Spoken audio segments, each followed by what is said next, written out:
Presiden Prabowo sudah tepat. Bertelepon dengan Pak Dasko, dan itu dibenarkan. Dan memang saya selama sebulan ini seluruh ring 1 sama Pak Dasko sama Pak Rosan terus-terusan saya WA, saya kasih tahu pesannya bahwa karena saya kan termasuk salah satu pengacara dari importer swasta kan, jadi saya tahu kasusnya tidak ada.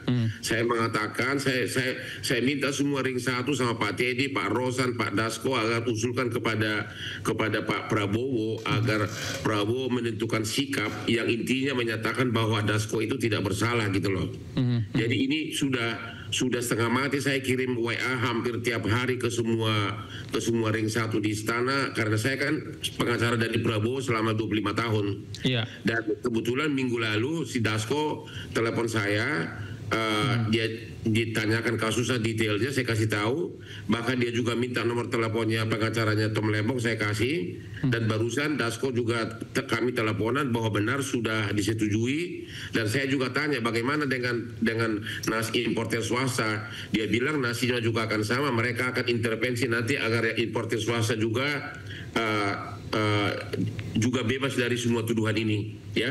Jadi ini selama sebulan penuh saya bergerilya terus, saya WA-in ke semua pihak karena saya memang dekat sama semua ring istana, karena saya pengacaranya Prabowo puluhan tahun. Kira-kira begitu. Jadi benar itu berita. Iya, Bang Hotman, jika Anda melihat ada kita lihat bahwa ini adalah salah satu upaya yang cukup istimewa kepada Tom Lembong dan juga Pak Hasto. Ini menurut Anda latar belakang atau alasan yang paling utama untuk memberikan dua orang ini keistimewaan apa, Bung Hotman?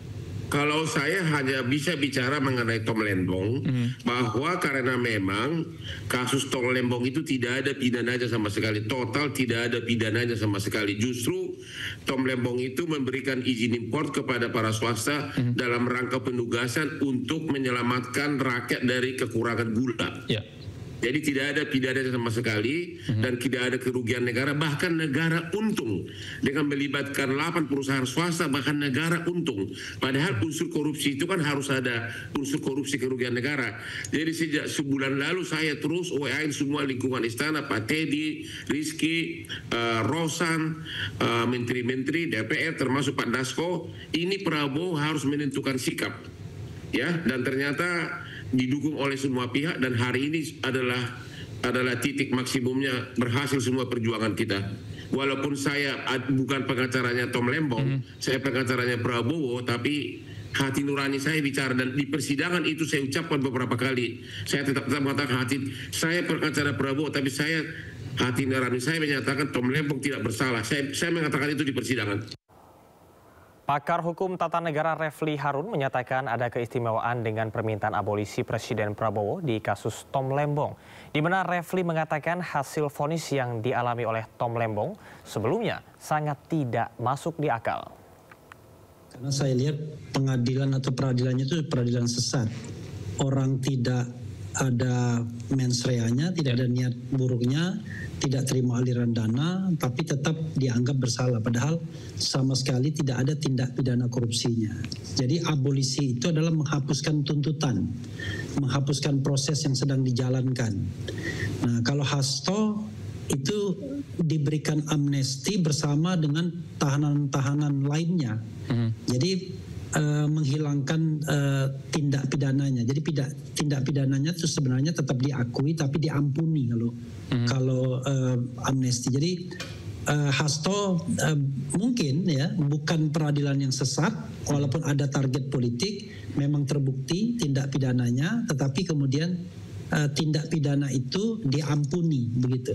Ya, kalau kita melihat ada abolisi kepada Thomas Lembong, apakah ini nanti dampaknya juga akan terjadi juga kepada pihak-pihak swasta yang diduga turut terlibat dalam dugaan korupsi impor gula?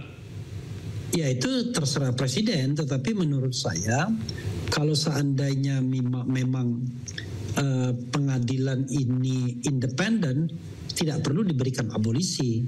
Cukup kan di tingkat banding itu dibebaskan kan, bisa kan kalau memang mereka belum dihukum. Dan sekarang barangkali prosesnya kalau mereka ditahan ya sudah, mereka dilepaskan saja dari masa tahanan kan ada subjektivitas penahanan kan, dikhawatirkan melarikan diri, mengulangi perbuatan, menghilangkan barang bukti.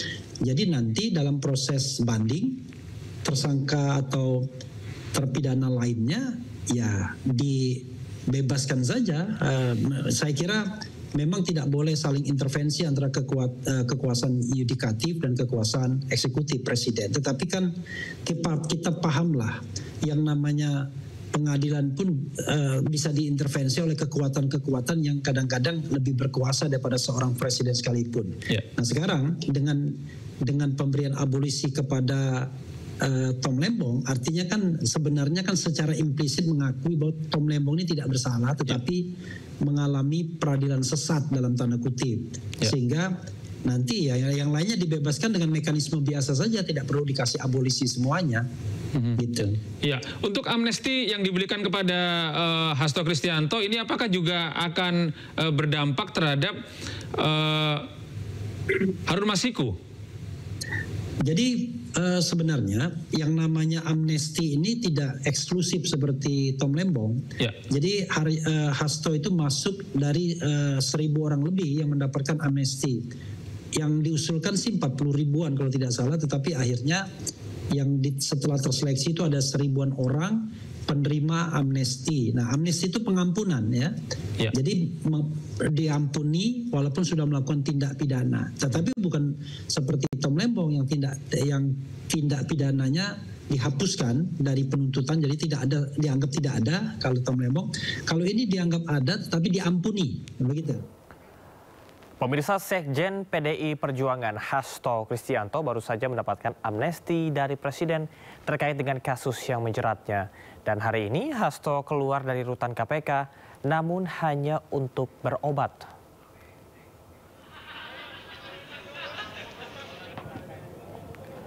Hasto keluar dari rutan sekitar pukul 9 pagi tadi.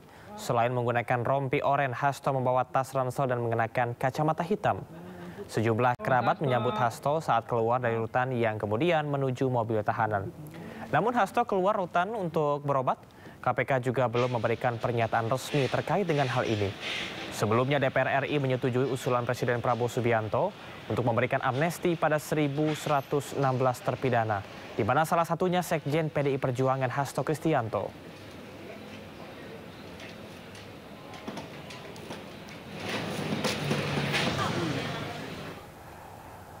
Sebelum akhirnya mendapatkan amnesti, Sekjen PDI Perjuangan Hasto Kristianto divonis 3,5 tahun penjara dalam kasus suap terkait dengan perkara dugaan korupsi Harun Masiku.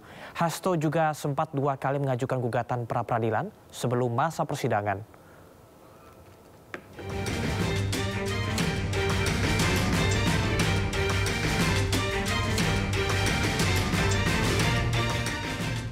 Kasus hukum yang menjerat Sekjen PDI Perjuangan Hasto Kristianto dimulai usai dirinya ditetapkan tersangka oleh KPK pada Selasa 24 Desember 2024. KPK menjerat Hasto dalam 2 perkara, yakni dugaan suap dan perintangan penyidikan dalam kasus Harun Masiku. Sementara itu, Harun Masiku yang juga telah ditetapkan sebagai tersangka kasus suap pergantian antar waktu anggota DPR tahun 2020 hingga kini masih buron. Usai ditetapkan tersangka oleh KPK, Hasto Kristianto menyampaikan dirinya tetap menghormati keputusan dari Komisi Anti Rasuah tersebut.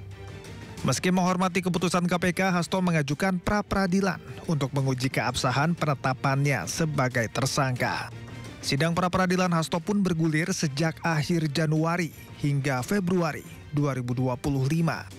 Di tengah bergulirnya rangkaian sidang pra-peradilan, Komisi Pemberantasan Korupsi resmi menahan Hasto Kristianto pada 20 Februari 2025.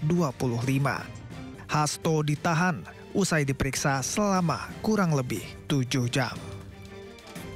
Kamis 13 Februari 2025, Hakim Tunggal Ju Yamto memutuskan tidak menerima gugatan pra-peradilan yang diajukan Hasto. Hakim menilai permohonan pra-peradilan yang diajukan Hasto tidak memenuhi syarat formil lantaran dalam 2 sprindik yang dipermasalahkan pemohon tidak diajukan dalam 2 permohonan, melainkan hanya 1 permohonan. 1 hari setelah pra-peradilannya ditolak, Hasto kembali mengajukan gugatan pra-peradilan ke Pengadilan Negeri Jakarta Selatan.